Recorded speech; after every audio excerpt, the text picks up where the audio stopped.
The mansion was filled with wealth but silent with sorrow. Chandeliers glittered, marble floors gleamed, yet the sound of laughter never echoed within those cold walls. Behind those golden gates lived Richard Sterling, a man who owned half the city's real estate but felt powerless in front of his only child's suffering.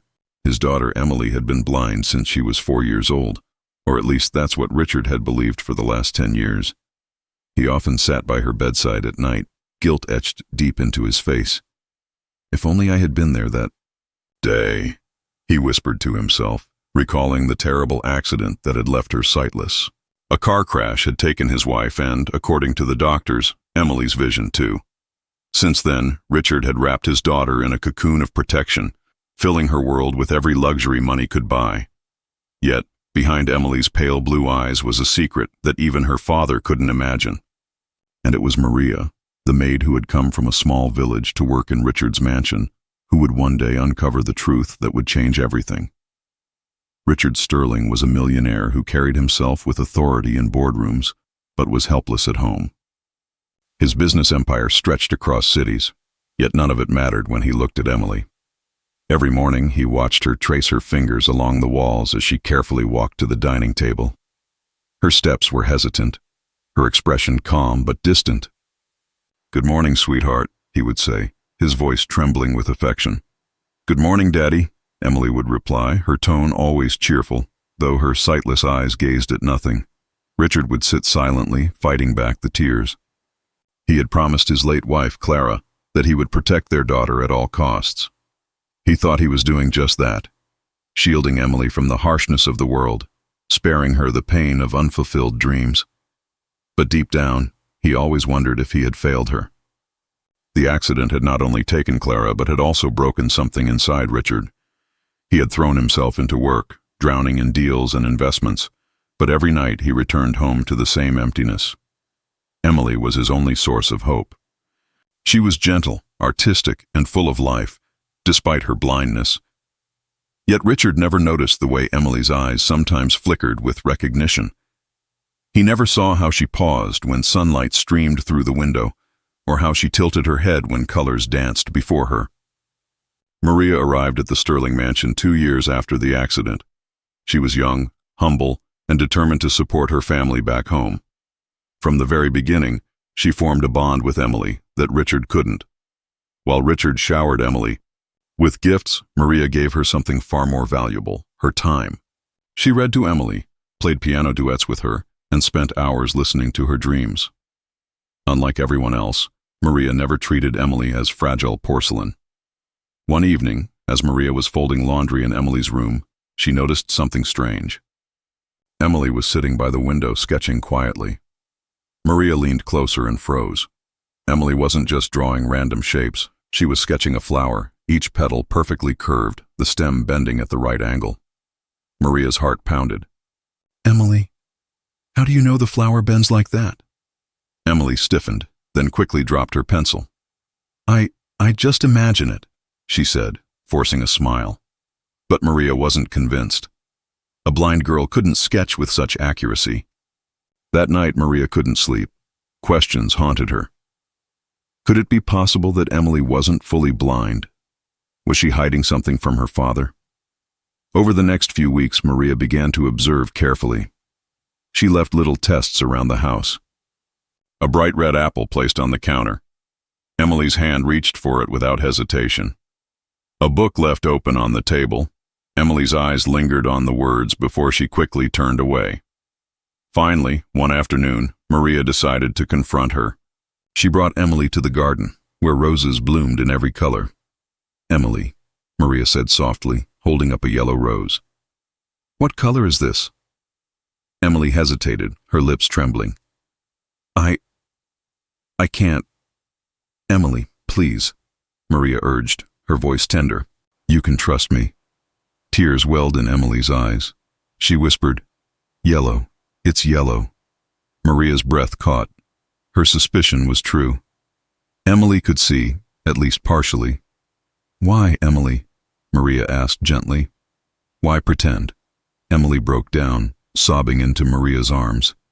Because Daddy needs me to be blind. He blames himself for the accident. He thinks it's his punishment. If I tell him I can see, he'll realize he wasted 10 years of my life, and he'll hate himself even more. I can't do that to him. He already lost Mom. I can't let him lose his peace too. Maria held her tightly, her own tears streaming. She finally understood the unbearable burden Emily carried, not just of her secret, but of protecting her father from his own guilt. Maria now carried a secret that could shatter or heal the Sterling family. She wrestled with the truth. Should she tell Richard, or respect Emily's wish to remain silent? But as weeks passed, Maria noticed how Emily's world was shrinking. The girl longed to paint, to read openly, to walk freely without pretending to stumble. She had so much potential, yet she was trapped in her own lie. One night, Maria sat with Emily in her room. "Emily, you can't hide forever," she said gently. "You deserve to live fully. Your father deserves the truth too." Emily shook her head fiercely. "You don't understand. If he knows, he'll hate himself. He'll see me as a reminder of everything he failed to do." Maria touched her shoulder. "Or maybe he'll see you as the miracle you are." The truth finally came crashing out one stormy evening. Richard had returned home late, his face pale with exhaustion. Emily rushed to him, holding his hand. "Daddy, you're tired." "Let me help you upstairs." But in her hurry, she forgot to keep her eyes unfocused. For a brief moment, Richard caught the unmistakable spark in her gaze. He froze, his heart skipping. "Emily," he whispered, his voice trembling, "did you just look at me?" Emily gasped, tears flooding her eyes. She tried to turn away, but Richard cupped her face with shaking hands. "Sweetheart, you can see, can't you?" The room fell silent except for the thunder outside. Emily collapsed into sobs. "I'm sorry, Daddy. I didn't want to hurt you." "I thought if you knew, you'd never forgive yourself." Richard's knees buckled and he sank into a chair, burying his face in his hands. Years of guilt, grief, and self-blame came pouring out. "All these years, I thought I failed you. I thought my negligence cost you your sight." Emily knelt before him, clutching his hands. "You didn't fail me, Daddy. You gave me everything. I just wanted to protect you from more pain." Richard pulled her into his arms, sobbing openly for the first time in years. "You don't need to protect me, Emily. You're my daughter. It's my job to protect you. And I should have been there. But now I promise I'll never let you hide again." With Maria's encouragement, Richard and Emily began a new chapter. Emily admitted that her vision had slowly returned over the years, but fear had kept her silent.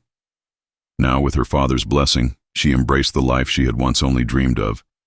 She started painting, filling canvases with vivid colors. She went back to school, excelling in art and literature. For the first time, Richard saw his daughter not as fragile porcelain, but as a young woman bursting with potential. Richard, too, changed. He spent less time in boardrooms and more time at home. He took Emily on trips, teaching her about the world, but also learning from her resilience. He finally forgave himself, realizing that love, not guilt, was the legacy Clara would have wanted him to leave. And Maria? She remained by their side, no longer just a maid, but part of the family. She had been the bridge between father and daughter, the quiet force that brought light back into their home. Years later, at Emily's first art exhibition, Richard stood proudly beside his daughter as people admired her paintings. Vivid landscapes, glowing portraits, and tender scenes that captured the beauty of resilience. In her speech, Emily said, "For a long time, I lived in fear of the truth. I thought protecting others meant hiding who I really was. But I've learned that honesty, no matter how painful, is the path to healing. My father taught me that love can survive any storm, and Maria taught me that sometimes the people who come quietly into our lives can change everything." The crowd erupted in applause, but Richard only had eyes for his daughter. For the first time in years, his mansion wasn't filled with silence. It was filled with laughter, light, and hope. The millionaire had thought his daughter was blind, but what he discovered was far greater: the strength of truth, the power of love, and the courage to begin again.